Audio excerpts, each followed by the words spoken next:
cut my salary in half. Kiss your business goodbye. The cast, names changed for anonymity. Me, your storyteller of the moment. Chad, hiring CTO. Richard, CEO, brother of Chad. Big Bro, engineer co-worker. Eddie, IT and desktop support guy. This takes place near the very beginning of my software engineering career back in 05 or 06. I'd just been let go from my previous place of employment due to being compliant with directives I'd been given, although not maliciously, so that story wouldn't be appropriate here, sadly, and thus working myself out of a job. I was a young college dropout from a technical college that hadn't been federally accredited yet, and thus all my student loans were from banks and loan companies instead of from Uncle Sam, and debts were due. I was also making payments on my very first car, even though it was a beater that the prior owners had already nearly driven into the ground, 4 years old and nearly 200k miles on it when I bought it, and of course, rent and utilities. The job I'd just been let go from already had me working paycheck to paycheck as they paid far under average rate, but I was still new professional so I couldn't be very choosy. I was living in Los Angeles County, so the cost of living was so bad, I was having to choose which bills were going to be late on a monthly basis. Specifically, I was living in a town called San Pedro, a small town tucked fairly out of the way. After blasting my resume to all the job boards, I get a call from a startup who seems interested in my resume and wants me to come in for a face-to-face interview, skipping the call screen entirely. In my desperation, I agree. I'm given an address, which is all the way up in Woodland Hills. I check the internet, 55-minute drive so long as there's no traffic. With traffic it looks like the commute will be more like an hour and 45 minutes each way. I'm desperate though, and literally nobody else has reached out to me about my resume or responded to my applications, so I go to the interview. I arrive to a mostly empty office complex. Maybe 6 or 7 other cars in a parking lot capable of holding at least 50. I go into the building mentioned in the address, and call the phone number I was given to let them know I've arrived. Enter Chad. Chad comes to meet me, and seems excited that I've come. He escorts me through the building to an office. Mind you, as far as I can see, we're the only 2 humans in the building. He gives me the pitch for the company, tells me he built the software being sold, but it's not scalable, and needs someone who can rewrite it. After we go through the whole interview song and dance, he offers me the job on the spot. The pay is marginally higher than the last gig, so I figure gas would be covered for the commute. I agree, and we shake hands, as I'm going to be starting the next Monday. Red flags start appearing from the very first minute I arrive on Monday. First, I'm given a tour, which consists of the 14 by 14 foot office I'm going to be sharing with Chad, as well as another engineer who's going to be starting the following Monday. I'm not a fan of having someone able to look over my shoulder, it makes me nervous. I ask why each engineer's desk has 2 computers. Because the one you will be writing code on doesn't have internet access, for security purposes. Note, this was pure paranoia. There was nothing about this software that required such tight security, we weren't doing any government contracts or anything of the sort. Then, I'm escorted clear across the building, to meet with the CEO, Richard, the IT guy, Eddie, and the sales support team. I'm told that half of the team is supporting the existing version of the application, 2 people are selling the existing version to new clients, or trying to, and 1 person is explicitly tasked with selling the new version. The one I haven't even started on yet. I'm still young and dumb at this point, but even I know this means the salesperson is probably giving out a date when the customer should expect their purchase to be filled. It's a good thing you started when we did, we've been telling customers it'll be ready in June. Did I mention all this was happening in February? Apparently I've agreed to rewrite, test, and package an entire application I've never seen before in approximately 4 months. So, tour being done, I sit down and get to work. After jumping through a bunch of hoops of getting the software I prefer downloaded onto the actual work machine, as well as the code, I set about reviewing code so horrific I've not seen its like since, and there isn't a single comment in the entire thing. Before I can ask a single question of the CTO however, he tells me he's headed to downtown LA to scalp his tickets to the Lakers game, and that he'll see me tomorrow. So now I'm alone in the office with this abomination, a machine that's been hamstrung to heck and back, and the only thing I've got to console me is the fact that at least I'm employed again. Fast forward a week, I've documented the bulk of the code, because there wasn't any, and the boss and I do not get along. He's mad because I've not written any substantial code, and I'm frustrated because I'm trying to understand a lot of what specific code is trying to do and he's routinely leaving around noon to go sell his tickets for Lakers games, or just not in the office because he's chatting with someone else. When he is in the office, I show him my documentation, and try to get him to verify it or describe the purpose of code where all I can say is, what? By the end of the week, I've covered about 30% of the project in a wiki-like document, and I've taken to leaving after sunset so I can A. Get more done, B. Have a shorter commute, and C. Drive when my car isn't an oven. The AC didn't work.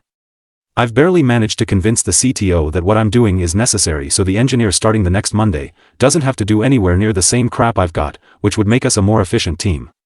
Monday arrives, and in comes Big Bro. I call him this because he was a much more experienced engineer than I was. We spend the first day with him getting set up, then us reviewing what I've documented. He manages to answer some questions the CTO never did, just because he is that much better, and I start to feel more confident. Over the next weeks, Big Bro took me under his wing as an engineer, teaching me best practices, standards, and where my plans were good and where they could be better. If it hadn't been for him, I'd have gone insane. I end up joining him outside for smoke breaks even though I don't smoke, just so I can get a breath of non-office air. He and I discuss the project, and we also make friends with Eddie, who makes us laugh by telling us horror stories about the CTO and CEO. Apparently he was a school friend of theirs and basically worked with them because they paid him to do something he felt was super easy. April rolls around. I've got a special occasion I need the day off for, which happens to be a Wednesday that year. I'd advised him when I first started and he'd been cool with it. I remind him on April 2nd, since I had an irrational fear of policy decisions being made on April Fool's Day, and he loses it. He goes off on a rant, and straight up informs me that he regrets hiring me, claiming I didn't have the skills I told him I did, and wasn't worth what I was being paid. We're definitely not halfway done, more like 1/3, and it's already been decided that June is a lost cause and that we're shooting for August now. That habit I started before, of leaving after the sun went down. Yeah, that never stopped. I was arriving at 9 a.m. every day, and leaving around 10 p.m. every night, trying my best. Big Bro was the same, and Eddie would stay late with us just because we liked hanging out together. So, it should be understandable that I was very close to losing it right back at him. In a strained, yet diplomatic voice, I told him that if he put in the same amount of work to help us as we put in to rewrite his code, we'd probably be a lot closer to done than we were, especially given the 12-hour days. He was not a fan of that, and switched to straight-up yelling, blaming us for the lost sales and refunds due to the delays, and that the only way he'd get off our backs was by getting the project done. This entire time Big Bro is just sitting there, and says nothing to back me up. Chad then left the office for a bit, and I just declared I was taking my lunch and would be back in an hour. I felt frustrated by Chad and betrayed by Big Bro, who I felt, rightly or not, should have had my back since we were in the same boat. When we were both back in the office, he apologized for yelling and told me that since he agreed when I was hired I could have my day off. Cool. I apologized too, although not for anything specific. I just didn't want to talk to him anymore and figured that was the fastest way to end the conversation. Fast forward to June, and the opportunity for malicious compliance. Over the last 2 months, Chad has been getting worse and worse. He's yelling nearly every day, and still leaving early too. Big Bro and Eddie are also feeling the pain. Nobody is safe from his ego. The smoke breaks and afternoon-evening portion of our day are when we're most productive, as nobody can focus until Chad leaves. The first Monday in June rolls around and Chad invites me to go on a walk outside for a one-on-one meeting. I figured I'm being fired. At this point we've had to refactor the rewrite almost entirely due to missing a critical chunk of functionality, and we're still only 60% done. August release is looking less and less sure. Chad informs me that he's hired a third engineer, but in order to stay in the budget to pay him, he's cutting my salary in half. I stop on the spot and just give him a blank look. Are you serious? I ask. I'm barely able to pay for my bills and the gas required to commute here as it is. If you cut my salary at all, I won't be able to afford to live. At this point the idea of cutting my productivity to help ramp up a new engineer, so he can help us meet the deadline doesn't even occur to me, although in hindsight that would have also been a pretty major issue. Chad brushes me off. That's not my problem. The fact that you missed one deadline and look like you're gonna miss another is. If you've got a problem with that, you're more than welcome to go find another job. The new guy starts in 2 weeks. And with that he walks inside. I'd just been told that I had 2 weeks left of job at my current salary. Cool. So that day I do something I hadn't done since I first started. I left while the sun was still up. Specifically, I left at 5 p.m. I drive my oven car. No working air conditioning in a car that had been left in the sun all day in Woodland Hills had me feeling like a baked potato. Through traffic, hour-and-a-half commute home through LA heat, and updated my resume before reactivating my accounts on all the job sites. I'm contacted the next day by a potential new employer, and I get an interview scheduled. I decide to tell Big Bro about the new opportunity, and he hits me with news that lets me know just how small a world we live in. Me, hey, Big Bro, just FYI, I've started looking for a new job. I've already got an interview lined up. Big Bro, really? Where? Me, over at company. Big Bro, wow. That's where I worked before I came here. That place is pretty awesome, and I left there on pretty good terms. I know the CTO there, go ahead and use me as a reference. Me, skeptical, really? Okay. Turns out Big Bro was true to his word, and the CTO and I even talked about Big Bro during the interview. Apparently they'd already talked about me, and Big Bro had been the ultimate hype man, confirming everything I said about why I was looking for a new job and everything. All goes well, and I'm electronically signing an offer letter that Friday afternoon. Chad had already left for the day, so there was nobody to look over my shoulder as I used the work computer that had internet access to get this done. At the new job, the commute is cut by more than half, and comes with a pretty significant raise. I tell Big Bro and Eddie on the last smoke break, I still don't smoke, that I'm done, and I've found something new. Oddly enough, they both smile and just wish me luck. No hard feelings, hope we stay in touch. Odd, but I'd stopped really caring about anything related to that job, so I paid it no mind. I went back inside, packed up my stuff into my backpack, and walked to the CEO's office. Me, hey Richard, got a minute? Richard, hey OP, what's up? Me, just wanted to let you know I found a new job, so I'm moving on. Richard, really, why? We need you. Me, you guys decided it was cool to cut my salary to a point where I couldn't afford to live. Chad said if I didn't like it, I should look for something new, so I did. Richard, looking defeated, well, when's your last day? Me, today. Richard, now pissed, we need you here to train the new guy who starts soon. Me, hey, I had to train myself and to an extent, Big Bro when he first started. The new guy should be able to as well. And with that, I left for greener pastures. The unexpectedly huge fallout, 4 months later, Big Bro texts me to ask me how things are going.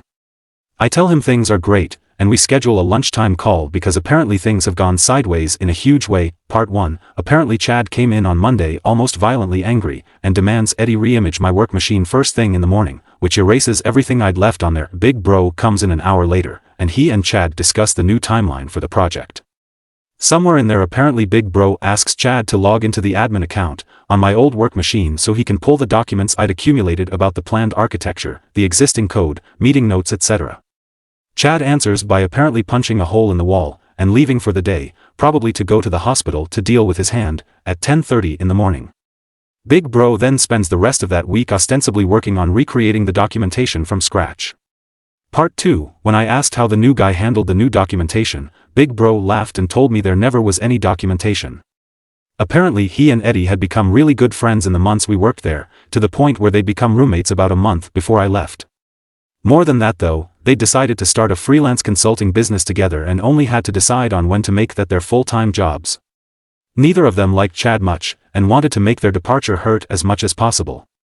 So, they decide to make Big Bro's last day the day before the new guy starts, and Eddie would quit shortly afterward, sticking around just long enough to watch the bomb go off. Did I mention Big Bro never told Chad he was quitting? Yeah. He just didn't show up that Monday. He had, however, emailed that documentation he'd spent a week writing to Chad. Turns out he wasn't documenting the code at all. He'd spent a week writing a letter explaining in excruciating detail why Chad was such a bad boss, and he'd emailed it to everyone in the company. I asked if he still had it so I could read it, and he sent it to me after the call. Thankfully, like the big helper he was, Eddie had ensured that the new guy's email was set up and in the proper groups before the email was sent, so the guy's first email in the company was a novella about the kind of person he agreed to work for. Apparently Chad thought it was appropriate to take his frustration out on the new guy, who'd already read a significant portion of the email before Chad shoved him away from his desk and deleted it. Apparently new guy promptly decided, and rightfully so, that agreeing to work for Chad had been a mistake, packed up his things, and quit on the spot. Part 3, with the new guy quitting, the August deadline was now little more than a dream within a dream, which according to Eddie doesn't stop Chad and Richard from trying to find that miracle rock star engineer who can save them from their own situation, which, given what they were offering as pay, didn't exist. So time advances in its unstoppable way, August arrives, and customers find that they've paid for something that hasn't been delivered yet, and pretty much unanimously demand refunds, with a few customers bringing legal action against them. With the amount they have to refund, and the money they now need for legal fees, because of the way they'd incorporated, they were personally liable, they could no longer afford to pay anyone, and were forced to shutter the business. Final note, for my fellow software engineers out there who were wondering just how bad this application was, this program was a single PHP file with over 40k lines of code, running inside a while loop. Any and all logic consisted of Eiffel's trees, which then led to either more Eiffel's trees or more loops. No function calls, no external libraries included, just spaghetti of the worst kind.